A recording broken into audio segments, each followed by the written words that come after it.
Sejam bem-vindos ao Sinopse Tributária News, especial Reforma Tributária do Consumo. Eu estou com os meus sócios Valesca Lemos e Marcel Alcades para discutir acerca do período de transição, o que tem de novo em relação à transição que a gente está vivendo agora. Eu vou perguntar primeiro para a Valesca. Valesca, me diz o que há de novo, o que foi implementado pelo fisco, parece que tem um período de teste que você fez referência na nossa conversa inicial. Me conta o que tem de novo, tem piloto, tem alguma coisa sobre calculadora? O que a gente tem de novo é que a Receita, né, a Receita Federal, ela convidou algumas empresas, por enquanto temos 50 empresas que estão participando dessa fase de teste no sistema, num ambiente restrito, é um simulador por enquanto. E aí, dentro desse ambiente, a gente tem a apuração assistida, que a gente até já comentou aqui em um outro podcast, né? Sim, me lembro, com a Alessandra e com a Pan, ela não foi? Exatamente. E a questão da calculadora. Acho que o principal ponto que a gente tem que ter aí de atenção nesse momento é que a apuração assistida, ela é uma apuração em que eu tenho as informações que o contribuinte apresenta no ambiente ali de teste, né, no sistema, e essas informações são apuradas, levantadas pelos contribuintes e colocadas no sistema para gerar o documento para enviar para a Receita Federal. E aí, acho que tem duas questões aqui. A primeira delas é que se existe uma discussão, se a partir do momento que eu coloco essas informações das operações, eu continuo podendo falar em tributo, lançamento por homologação, né? Se eu que realmente coloquei essas informações lá, essas informações já são finais. No nosso entendimento aqui, essas informações, obviamente, vão precisar passar por uma análise da Receita Federal, então nada mudaria, a gente continua tendo aí uma sujeição a uma homologação posterior. E uma outra questão também que foi colocada nessas últimas lives que a gente teve, né, da Receita Federal e da Serpo para explicar para esses contribuintes que foram convidados a participar desse período teste como que ele ocorreria, é a questão da calculadora. E diferentemente da apuração assistida, a calculadora, ela para fazer todo o cálculo daquela operação e de tudo que a gente tem ali de elementos que são imputados, ela vai se utilizar da interpretação da legislação que a Receita Federal dá, né? Sim. Que pode ser divergente daquela interpretação que o contribuinte tenha dado ou dê para as operações. Isso com relação à tomada de crédito, provavelmente, é isso que você está dizendo, porque o fisco vai partir dos parâmetros dele para definir o que ele vai considerar de crédito, porque o débito é dado, é faturamento, aplica-se a alíquota, está tranquilo. Mas eu queria aproveitar esse seu gancho e fazer uma pergunta para o Marcel. Marcel, como foram eleitas essas empresas? O fisco foi lá e escolheu, houve uma submissão, as empresas fizeram uma aplicação para dizer, olha, eu quero participar dessa experiência. E qual a sua visão sobre esse exercício, não só da calculadora, como dessa questão da interpretação que é fundamental? Porque a depender do resultado pode haver até um desentendimento inicial acerca da tomada de créditos. O requisito para participar desse programa era ou eu ter a minha escrituração fiscal auditada já pela Receita Federal em algum dos seus programas e participar também do programa de conformidade da Receita Federal, que é o CONFIE, né? Então, dentre dessas empresas, foram aí selecionadas essas 50 iniciais.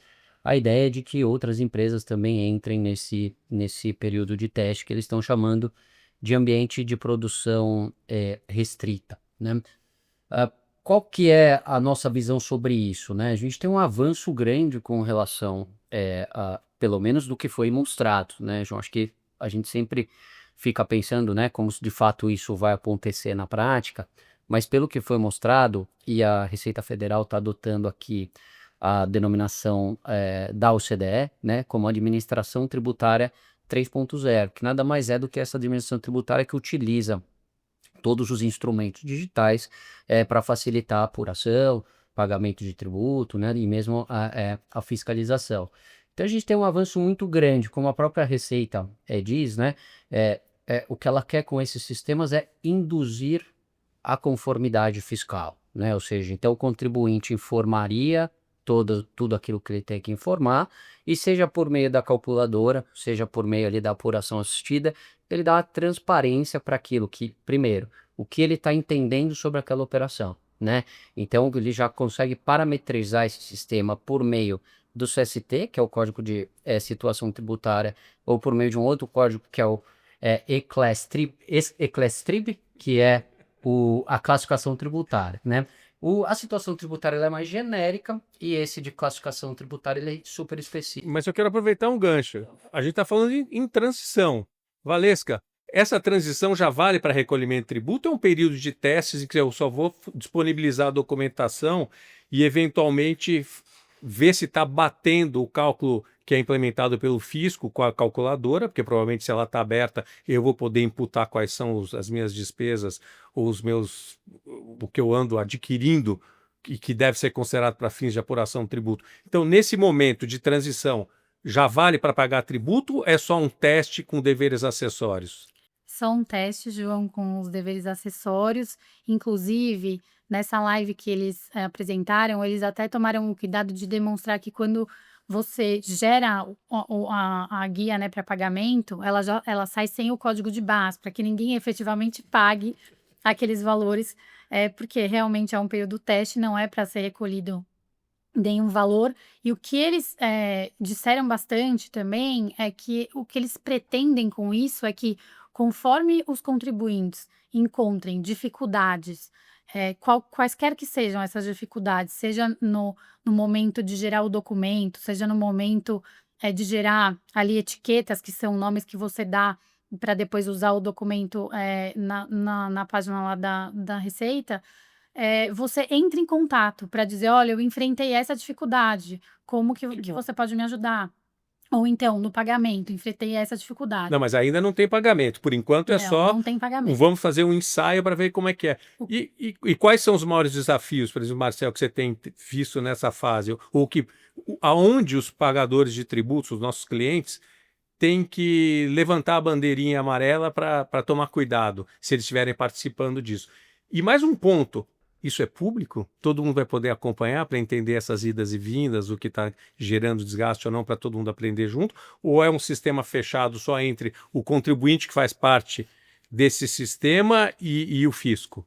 Por enquanto, João, ele é um sistema, né? Porque foi muito bacana na perspectiva aí de divulgação, né? A Receita Federal chamou as 50 empresas para estarem na live, né? Ou seja, então tinha lá mais de 200 pessoas conectadas, mas ela publicou essa live para todo mundo, né? Ou seja, então isso já foi bem bacana da parte da Receita de não restringir só para esses 50. Mas as operações em si, como ele é um período teste, o que a gente ainda não tem, e acho que isso é importante, a gente ainda não tem a integração, né, dos validadores das notas fiscais com o sistema de apuração assistida. Então, qual que é a ideia de quando isso estiver funcionando plenamente? Quando isso estiver funcionando plenamente, eu vou emitir minha nota fiscal, isso passa pela validação da nota fiscal e eu consigo conectar toda essa emissão de nota fiscal no sistema interno com esse sistema de apuração assistida e transfere todas essas informações para se iniciar a apuração assistida. Como eu ainda não tenho isso, o que eles fizeram? Eles ali pediram para cada empresa fornecerem alguns CNPJs e CPFs para os quais eles fornecem, né? E vão fazer o teste com notas fiscais emitidas para esses contribuintes já desses CNPJs pré-informados para a Receita, mas de uma forma em que não é automático, né, a transferência das informações do XM da nota para esse sistema. É o contribuinte que vai usar esse simulador, que existe só por enquanto durante esse período, para isso. Quais são os cuidados que eu, enquanto cliente, tenho? Porque até onde eu entendi aí, ele está falando do fornecedor, do meu fornecedor. Ele falou, olha, para esse fornecedor aqui, você, quer dizer, para esse que está comprando, adquirindo, você vai informar para ele ter o controle de créditos e débitos, para fazer os créditos, muito provavelmente. Essa é a ponta da preocupação. E eu, que sou essa empresa que está participando desse período de teste, uma das 50, depois eu queria que você falasse um pouco, falasse quem são essas 50, pequena, média, grande, porque isso vai ter uma variação, os desafios serão distintos. Você pode ter uma empresa pequenininha, você pode ter uma empresa que fatura centenas de milhões ou até bilhões de reais. Onde está esse desafio? Quem são esses contribuintes que foram eleitos? E se essa relação é... Qual o cuidado que os outros precisam ter. É acompanhar isso, é entender qual é a lógica de creditamento que o fisco está considerando, claro que com base na sua ótica da Procuradoria, da sua leitura da legislação, da lei complementar e da regulação. Entendeu? Uma coisa prática. O que eu, cliente, tenho que me preocupar? Pelo que foi exposto, João, está muito mais relacionado à própria gestão do sistema, né? Entendi. Do que eles não têm ainda todos os CSTs e todos esses códigos de classificação da operação cadastrados ali, então é algo muito mais relacionado à gestão do sistema, para ver se o sistema de apuração assistida funciona, para que essas empresas se acostumem com o sistema de apuração assistida, para que e para com a calculadora, para que eles possam, né, fornecer inputs para melhoria do sistema. Então, o foco é o dever acessório, por enquanto, e não o principal, que é o recolhimento do Muito mais tributo. do que, nesse momento, o que aconteceu nessas lives é que nos deram dicas, né? De que nós vamos ter lá dentro todo o regramento da reforma, eu vou conseguir fazer a Receita Federal, né, por esses instrumentos, vai fazer o cálculo do tributo, vai me mostrar os dispositivos legais que ela está considerando para fins de classificação daquela operação. Tem espaço para questionamento de alíquota. creditamento já no próprio sistema? Não, Ou não? Não tem. isso não. Eu queria. Esse é um ponto que talvez fosse interessante, né? Porque quando ele mostra a estrutura dos deveres acessórios, eu queria até que a Valesca dissesse, escorresse um pouco sobre isso e, eventualmente, o que falta ser implementado. Porque isso é o que já foi implementado. Então, a gente tem que voltado a deveres acessórios, como bem explicou o Marcel, para ver como é que funciona. É um período de teste, como bem fixou a Valesca, não vai ter recolhimento de tributo, inclusive sem código de barras para fazer recolhimento do tributo. E agora, o que falta implementar? Uma pergunta, e quanto tempo vai ser? Esse período vai perdurar vamos dizer, de conhecimento, de namoro, antes da coisa ficar séria. Acho que também é um ponto importante que eles mostraram é que o sistema, por enquanto, ele vai, né, tá valendo aí esse período teste para operações ali de aquisição, compra e venda de mercadorias, mas o próprio sistema já calcula ali o débito, então ele já mostra para aquele que foi. E você entrando, então, como você emitiu um documento para o seu adquirente, aquele CNPJ do seu adquirente já vai estar indicado para ele que ele tem um crédito. Quando, obviamente, a operação der direito a crédito, no entendimento ali da Receita. E aí, a partir do momento que você paga o tributo, abre ali uma possibilidade de você recolher aquele crédito. Então, o crédito só vai ficar disponível para quem tem direito ao crédito a partir do momento do pagamento. Então, uma coisa está muito vinculada com a outra e vai ser um sistema bem apurado com relação a esse ponto. Eu acho que é importante também a gente pontuar aqui que esse período teste, e aí falando um pouco do que falta, né, ele é muito focado na CBS, né? A gente ainda não tem um período teste para o IBS, porque a gente tem, obviamente, aquela discussão com relação ao comitê gestor, que ainda não tem aí a representatividade dos municípios, ainda temos discussões com relação a esse ponto, como que esse comitê vai ser efetivamente formado, então a gente ainda não tem uma definição. Mas o que eles dizem é que a ideia é ter esse período teste para ver todos os elementos que eles podem melhorar, e a partir do momento que o comitê gestor já tiver formado, já estiver funcionando, um dos desafios também que a gente tem é esse de conseguir plugar, né, o sistema que a gente tem, que é da Secretaria da Fazenda, com esse sistema que a gente está hoje em dia no período teste.